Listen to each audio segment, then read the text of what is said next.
All right. My name is Josh. I'm with Pink Moose Productions. With me, I'm with Trevor and Tim. Pink Moose Productions Core. We are here doing some commentaries on some of our films. Right now, we're gonna do Batman Harvest Moon. I guess this is the Batman Harvest Moon because it's set in the Matt Reeves universe. It's an unofficial Batman fan film sequel to Matt Reeves' The Batman, starring Robert Pattinson, where Batman faces the Scarecrow in ours as opposed to Riddler, which we think is a character that is a little underutilized. Well, he's an awesome character.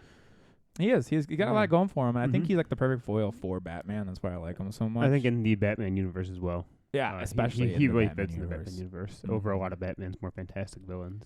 Yeah, we decided to do this one. I had never thought about doing a fan film personally. I actually really had never done film before this. This is like this is like the first film I ever actually attempted.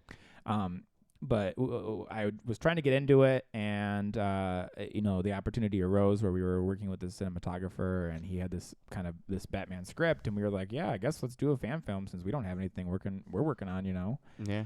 So we got pulled into it, Tim and I, and then we pulled Trev into it, and we just kept adding people and adding stuff, and it kept growing and growing and growing. I think this started as a 7-page script, and I think it jumped up to a 26-page script at the end. Yeah, it was supposed to be like a 2-weekend shoot, and it turned into like a 8 year months. It turned into it turned into a long time. Yeah, it did turn into a long time and a lot.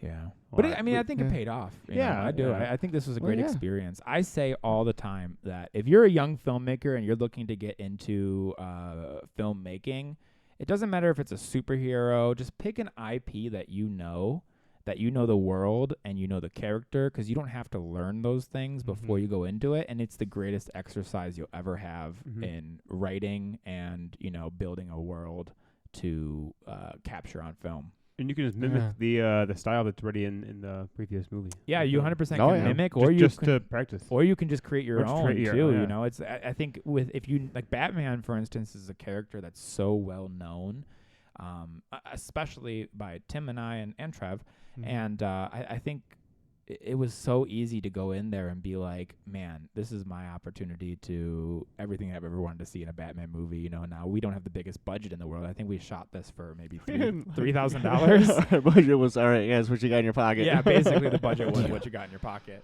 I had lint. No, I'm still paying this movie off. I think this was funded completely by Tim and I. Yeah. But we put it together, and like I said, it was the greatest exercise in writing. We got to see it was the greatest exercise in filmmaking for us, because you're just working in a world that you know so well. So making a film is a lot. So if you can take a lot of that load off to begin with before you really built your filmmaking muscles, do it. 100%. I think, I always thought fan film was like a lesser form of filmmaking. My pretentious early, pre-molded mind.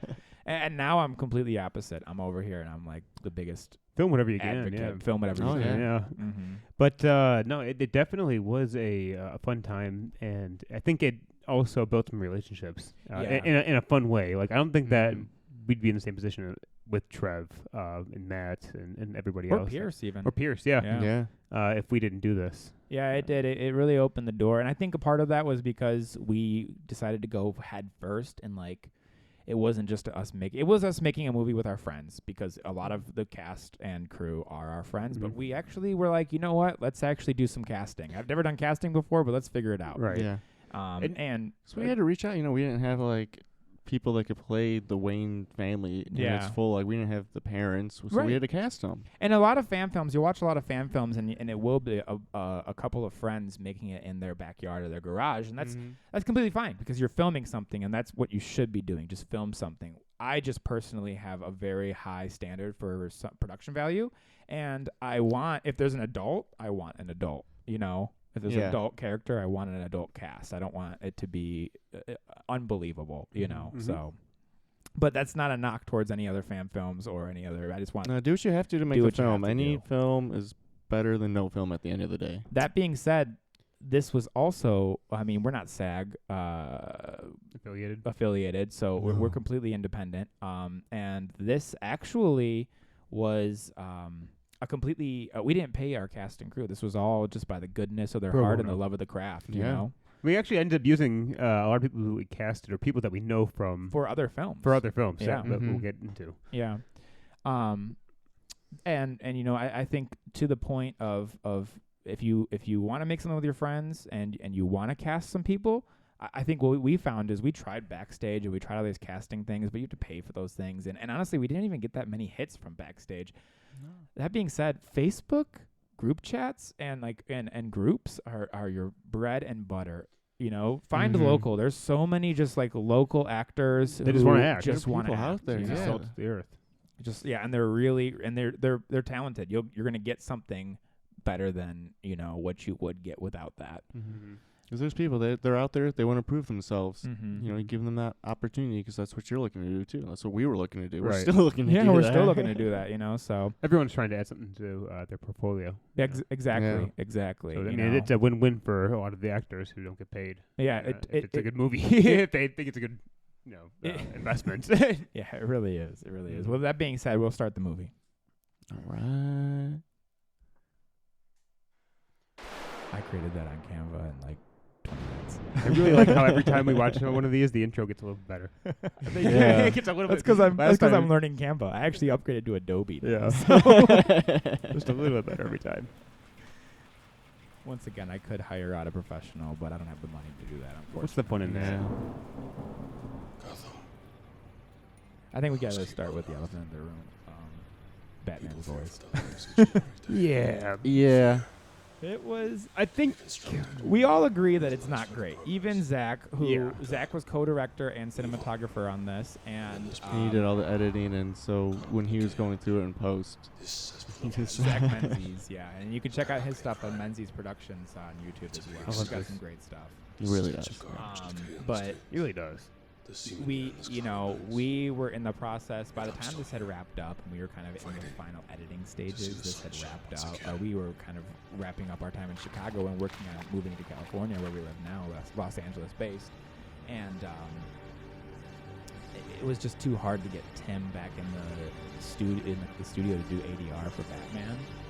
And Zach decided to use his voice, which is fine, but there's been a murder tonight.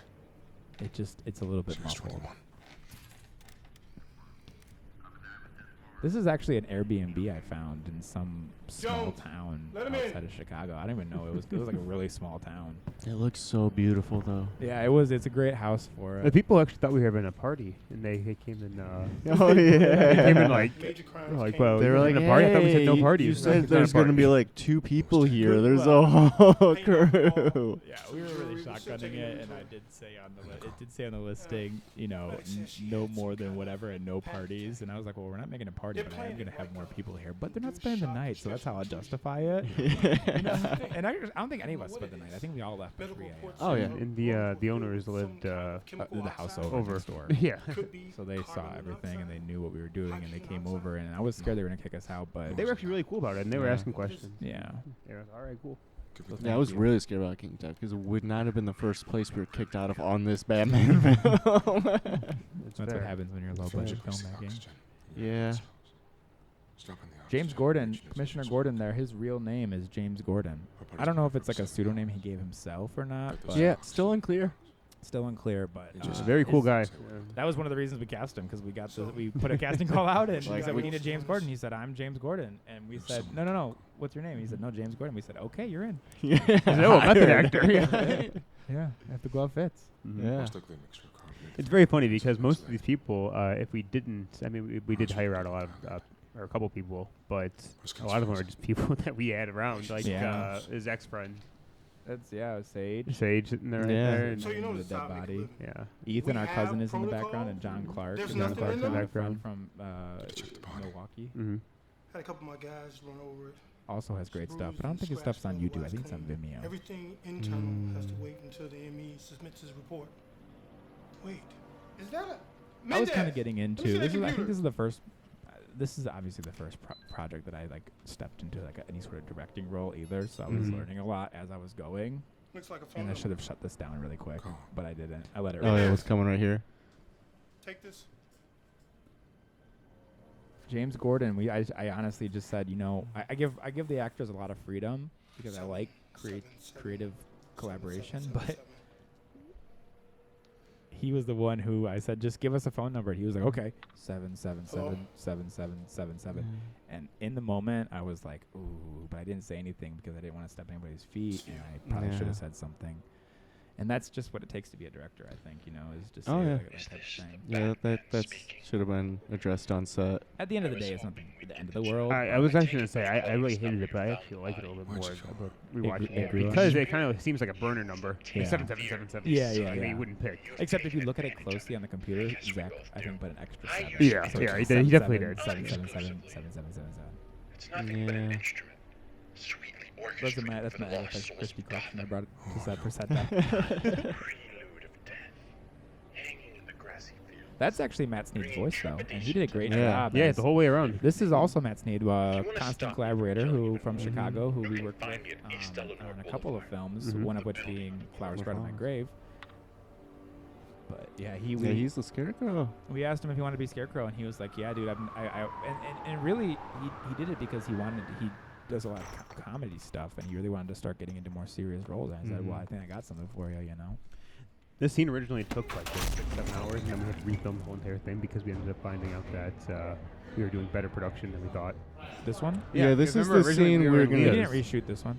We did? Well, this was the first thing we were going to shoot, and we got kicked out. Though. Right. We got kicked out of the warehouse. There was an abandoned warehouse in Lowell, Indiana that we were going to shoot at, but the owners found us, and we got kicked out, so we couldn't shoot that then. So what we did is we said, you know what, let's go by the books this time, and we rented out this abandoned warehouse on, I think, like Gig Space or something like that. Mm-hmm. Just brought a collection of friends and got some. This entire movie, like a 7-hour rental. Like a 7-hour rental, and it was expensive. I think it was about like $900 to rent this place for 8 hours. And this is obvious. This is by far the most expensive thing, but it really paid off, I think. Yeah, it was a little bit sped up with the fight. Yeah, it was. a little bit. We've talked about but we know. We've talked about this as well, and it's not our finest moment. If we could go back, we would change things. Yeah. But I think in essence, it actually is the coolest scene. Or one of the coolest. This right here is the coolest. Yeah. Oh, man, with the smoke trails after you. I always thought that was so cool.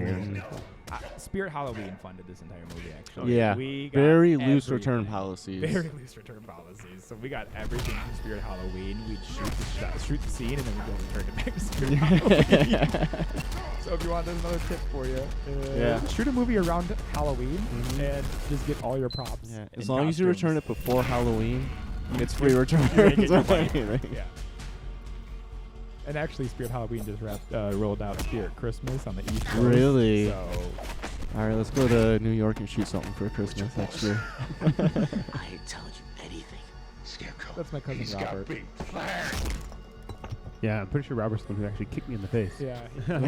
he was actually going at me. Borderline. Yeah. So this shot, we were so rushed for time, and we had a shot list in that warehouse, but we forgot to pick up one shot, which is always the worst feeling, especially when you paid for a set and then you have to go back and you're like, oh man, how are we gonna do this? That's gonna cost so much for this one shot. Yeah. So we tried it a couple different ways. We shot it a couple different places for free with ourselves. We shot it different cameras, trying to make it work. And it turns out Zach ended up.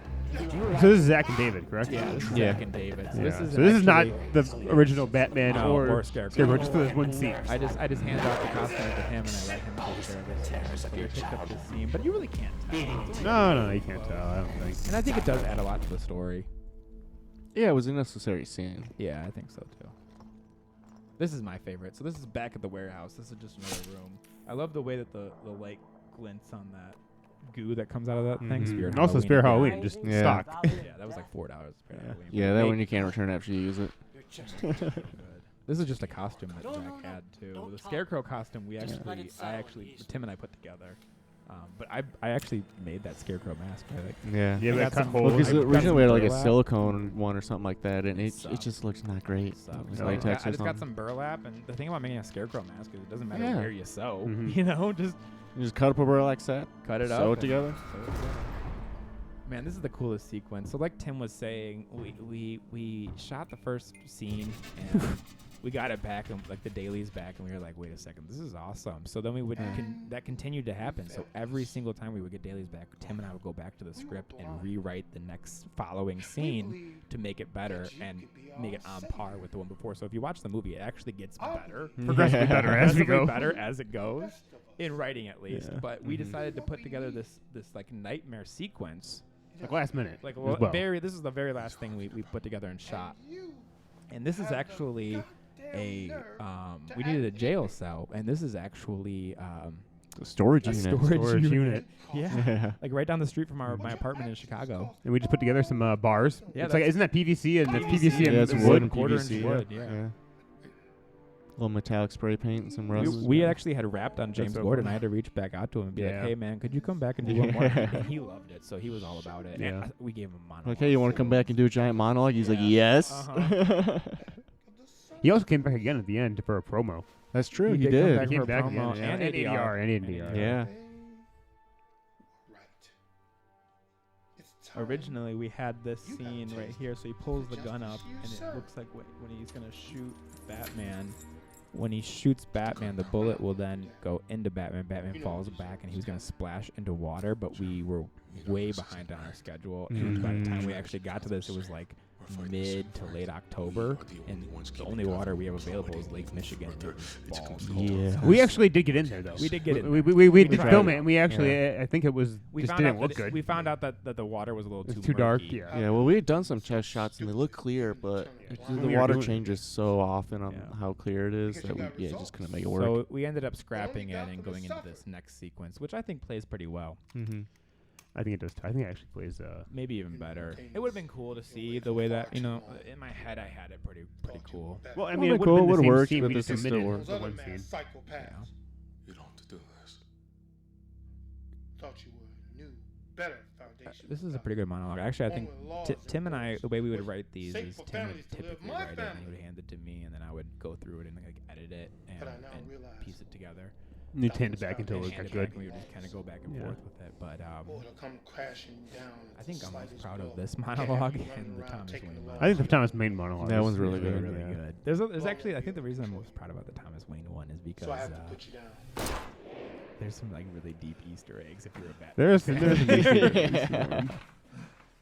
We built this coffin out of This is in the This kitchen. is on the kitchen table. This is right on our This is our kitchen table yeah. in Chicago, in our apartment in Chicago, 3153 North Hudson apartment G, the garden unit. There are different people there now, so probably don't disturb them. But this was shot in our kitchen. We built this entire coffin out of plywood or Like pallet old board. pallets. Yeah, Pallet you board. can We see. we ripped the pallets completely free. This entire sequence completely free. Yep. You got a little smoke, a little dirt. That's also on the table in the kitchen. Yeah, it totally is. This was the toughest. I think this was probably the toughest scene because we were all scared. We went to a cemetery, and it's like a cemetery in the middle of Northwest Indiana, like kind of in the country and small. But we weren't really supposed to be there, and it had to be after dark. Well, we didn't know if we were supposed to be there or not. There were no signs or anything. We just Yeah. we weren't Well, the supposed to be one there. we were originally going to shoot at, we got there and there were signs, so we Yeah. knew we So we couldn't. had to pivot last minute, but Let the fear in. we were here, Yeah, and we it just got pretty late by the time we actually pivoted and got to this place. And I think we were all just kind of nervous that somebody was going to show up and kick us out or something, and then we'd be out of options. So we Yeah, I also didn't did that one pretty because we quick. were planning on doing this scene right here, what's taking place in the cornfield, it was hard to inside find of the cornfield, graveyard, surprisingly, the in fight. Indiana. And I just thought it wouldn't play as well having the fight in the graveyard. Yeah, you're right. I agree. I think this. So that was turned the out really- option without the cornfield. Yeah. Yeah. That would be an option. But luckily we had some family friends who owned a cornfield, and they let us shoot there gracefully. Yeah, because there's a Graciously. lot of corn around where we are, or were. But yeah, not everyone wants you to film there. I went to a couple of people and I'm like, hey, can we film in your cornfield? And they're like, no. Like, you're No, going to hurt yeah. something. You want to film a fight scene on my property and get hurt and sue? No. Yeah, we're not insured. It's a good fight scene. I think this fight scene is better than the first one. Oh yeah, definitely. I think that this one slowed down a little bit, and we have to practice this one. We practice this one a lot. Yeah. And even though we practice it though, Matt Sneed could not see out of his. Yeah, he was really having a tough time. He was really having a tough time, Yeah. especially with those spins. Yeah. He just couldn't. He just couldn't aim it up right because it was just because he couldn't see out of the map. Yeah. I really am proud of this scene. I think this is kind of a I knew that light was gonna be so cool underneath there. yeah creepy scene with that mask, and then where we have the other mask where it turns into like. I love this. Is my favorite sound effect right here.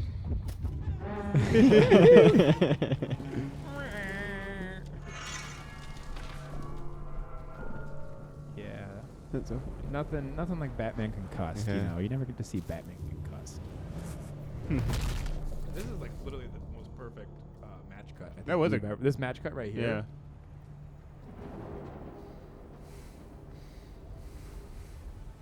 It's like exactly the same. It is, but I think we could just not done the mesh shot and gone from I where think it's so more too. close up on him to punching out in the alley. Yeah. Either that or. If I go back for the fade. recut, I think I'd try that. That's Tony Lee Graff right there. That's Thomas Wayne. So professional. Trooper. He Yeah, was that- standing like that in the middle of an alley, and his car came around the corner, and he just stood there like a wall He's until we yelled cut or something. He was not moving. He was such a blessing. He was getting a ton of sand in his like the wind tunnel, and he was just taking Oh, it it. was so He windy. was taking it. It really enhanced the shot. It was tough. We were getting sandblasted. What have you It done? was, and it was only our alleyway. This is our Yeah. apartment. This is my apartment right here. This is just the alleyway next to it. This isn't happening. And It's not it possible. was like only our alleyway, and it was like a wind tunnel. I Yeah, think at some point someone came down the alleyway and they were like, "Do you guys have a wind machine?" I saw you. And we were like, yeah, it's up on the building across the street here. And they're like, really? We're like, no, it's just windy. It's like, oh, it's just this alley. We're like, what? I think one of the funniest things is I'm not an actor at all. I'm not a good actor. I don't like acting really. This is your necessarily, first but- time acting. Yeah. Yeah. Well, a dead body. But I love how Tony Lee Gratz is like very. like, I didn't notice how many commercials and like how many actual like He's things done he does. feature lengths. Yeah. He was in. He was an extra in David Fincher's last movie. The Killer. Yeah. Yeah, he was also in Mr. Well, and then 3000. Matt Sneed Yeah, was he an was in extra in Mr. Oppenheimer. Matt Sneed was an extra in Oppenheimer. Yeah. For a good portion. Really of easy it. to spot. Very easy You know, to just spot. look for the one black person. Yeah. Seriously. Right behind Robert Downey Jr. on the Yeah. right side, I think. Shannon, I love Easy that. to I love spot. that line. Shannon delivered it perfectly.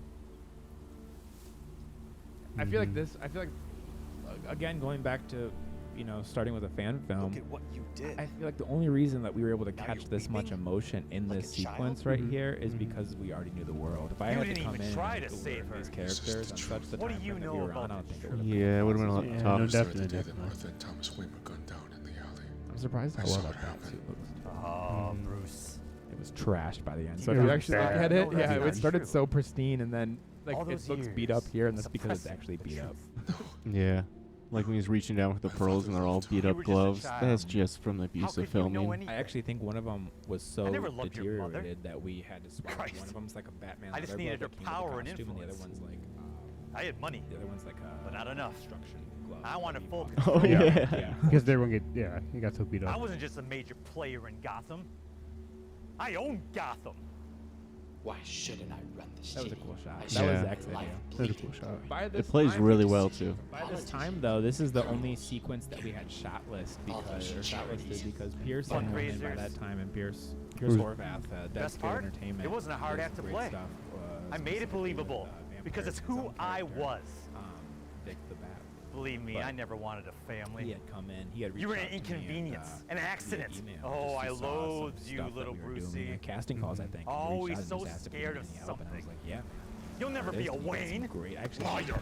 framed and hung up over there. And here you are, Pierce dressed up great, like a yeah. rodent, He's a really good Right. guy. No, they're over trying there to on that save wall. these people. Oh, yeah. They can't be This is probably saved. the page. Just Yeah, like it is, Jesus. it is the, Yeah. it's the page for this. It's so good. He actually gave us two. He penciled one, and then he actually went back and inked one for us.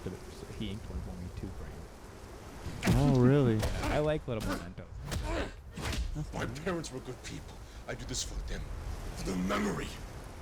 So the people of Gotham know voice isn't someone is there. Yeah, No. there's definitely parts where it's better sick. than what my voice would have Putrid been. creatures. They don't need That's protection. like how there was like a couple of shots we had, a couple more lights on Zach's light panels, but once his went out and like scrambled and just found like that light kit, we basically figured out how to just shoot everything on one big light and then one light bar, and that's basically what we shot this whole movie on. That's what we're still doing for everything. That's what we got the setup right now as. This was shot on a Sony? Yeah, this was Zach's Sony. It was the A7C. An A7C with 2 lights. One, like he said, one big light and then one Just a light bar. Yeah. You're nothing, and no one, not even He really you. delivered this line I'm so the well. invincible agent of your doom. I am the vengeance reaper. You're insane. You don't deserve to He live. did such a good job as Scarecrow. I really think Oh yeah. he was nervous about it. He was really nervous about it. I think he was the most convincing part. I think he was honestly. the most convincing part. I actually Yeah, think he's he the sells who it. fits the most. I think. And it's not your typical, Jonathan Crane. And I like that. And I like that Yeah. too. I like the take on it. I think we did that a couple times. We specifically threw things in here as some sort of change for that, The streets. Well, with especially like even the nightmare sequence, you get the crime alley sequence, but you get a different spin on it, and that's what we're sick of seeing the Batman origin story. Yeah, everyone knows how it happened, so let's just make a little bit twisted version of it. Here's my. This is actually our here's sister's my big- apartment. Yeah. Yeah. Here's my big. So there's me. And I think Zach is actually the other cop. I'm actually and I filming think- this. I think Tim's actually cameraman on this one. I'd love to use you for one of my experiments when I leave. Shut up. I went goatee. I decided to go goatee. I'll make it so. We shot this actually on the This iPhone collection of ways later. Don't know me. Now this is the same this is the same storage unit that we used. If you go into one of those rooms, that's one of the rooms. That's we the jail used for cell. The jail cell. It just it was so perfect. I bought it worked out so well because I bought the biggest room they had, and they were like, "Oh yeah, actually we have a lot of things filmed here. So you guys, here's what we do: you just buy the biggest room, and then what you do is you can use it for a day, and then you just downgrade to the smallest room." Yeah. So like I just had get a recouped the Yeah, money. I just got recouped the money. Had a storage unit for a month, and it was only like I think There's a light. Yeah, it wasn't bad. So- It was like But the sun will shine once again. Maybe not brightly. I think it's actually a historical site too. yeah, it is. It is Yeah. a historical It site. will too. shine. It's got a cool exterior. Yeah. So this scene right here is actually the scene that I think by far is the best scene. Oh, I know. I We think set it up. it's set up way too well. Which is the same place where the crime went down. The crime Yeah. scene. It's just a different room. The room over. So that's me in the black mask suit, and Trevor is my henchman. Dude, what a good Yeah. setup! I'm like excited for the next one. I I'm like, know. when are we gonna make it? Which, in our true fashion, had no idea that I was gonna be a henchman until 2 minutes before, Hey, and we just Trevor, got be a this henchman. giant coat on that I'm trying to like tuck down. Just shot at like 3 a.m. sightings this month, sir. Not like that. That's also Zach's voice, though, not mine. Zach did a lot of the ADR on it. Yeah. You did. Your voice was good actually, but his I voice did is like also mine, good. but But they are both good. The thing is we actually recorded this one with the boom mic, but my voice did not come through with the mask on, so I would have had to do ADR anyways. He went like really like Brooklyn accent too, like that New Biggest- York accent. Biggest Easter egg. Yeah. Biggest Easter egg is that book that I just opened. That's supposed to be an address book. Is just a Indiana Jones Grail diary replica. So if you actually look at it, it has like a bunch of Henry Yeah, Joneses. the Grail. Yeah, Henry Joneses. It turns out Black Mask is also after the Holy Grail. Yeah, right. That's actually part 2. Yeah. We're gonna- The Batman and Indiana Batman's Jones. putting a hit, or a Black Mask is putting a hit out on Batman, calling Slade Wilson, and Batman and everybody are going to go hunt for the Holy Grail. Ladder boy. Pleasure doing business Cup with of this lad. Carpenter. Men of few words. You have chosen wisely. What did you just do?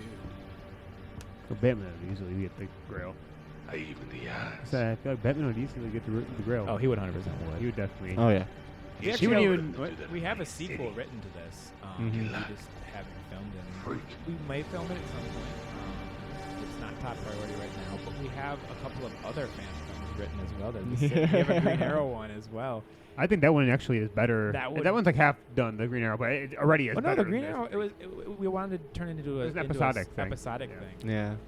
We We got the almost first episode. we made like a real hard push for a second after Batman came out because this guy approached us on what was like Instagram or something. He was friends with Tony Lee Gratz, saw that we were doing this Batman movie, and the thing about the Batman movie is when we started, nobody knew we were doing it, but as we continued, it kind of word kind of got around regionally, and people just started like being like, man, this is awesome. Can I be a part of this? Or what are you guys doing? You know, and just so happened this guy reached out. His name was Zach as well, and he was like, you guys have any other parts or any other thing else you need? I said, well, we're basically done filming Batman right now, but we have this Green Arrow script we wrote. If you want to read that, so I sent it to him, and the villain in that one is Professor Pig.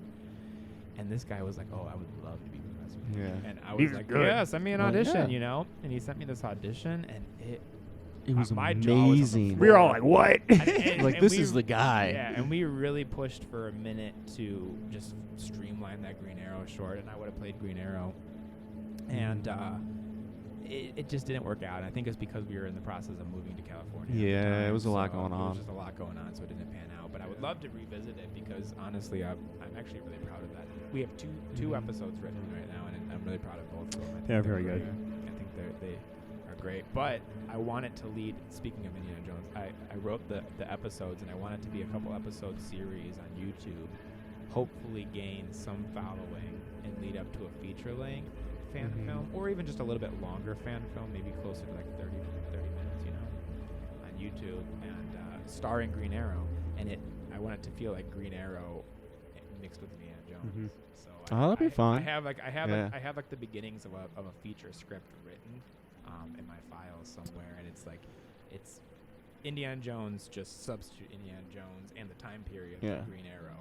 And we have like Batman being a sub main character in it. Batman like is a sub main character in it. Yeah. He actually is pretty good. It's really good. I actually kind of want to get back into it, but we've just been working on other things at the moment. And you know, this is James Gunn. If you're listening, this is our call. We'll do the Green Arrow. I'll send you the script. We'll get it done, man. Yeah. We know there's been much movement on that front. We got you covered, buddy. We got you covered. I know you're gonna need Green Arrow eventually. I'm man. telling you, Green Arrow and Indiana Jones. I feel like that's a great sell. That's a great sell. You know it is. You know, honestly, I feel like if we wrote it and we give it to him, I feel like he's at a point right now where he's like accepting scripts. You know. Really? Yeah, definitely. I mean, he just greenlit. He's shopping around. He's for a shopping while, around, trying to figure out what like to good do. scripts. Yeah, specifically. exactly. You know, he yeah. wants good scripts. So I feel like if we wrote the script and like put it out there, maybe he might be interested. Yeah, in he's hearing definitely it. open for options. I feel like based on his social media. Man, that could be our in with Mike Flanagan. Yeah, who's also He's doing, Mike Flanagan just got greenlit for that Clayface movie. Clayface. So it's like he's not even like that wasn't even a part of the original roster, you know. So he's not even opposed to picking up movies that If it ends up being a good script, it's a good script, you know. So maybe we can streamline Green Arrow and get that in there. Let's put out a couple writing sessions here. Check back with us in about 6 months.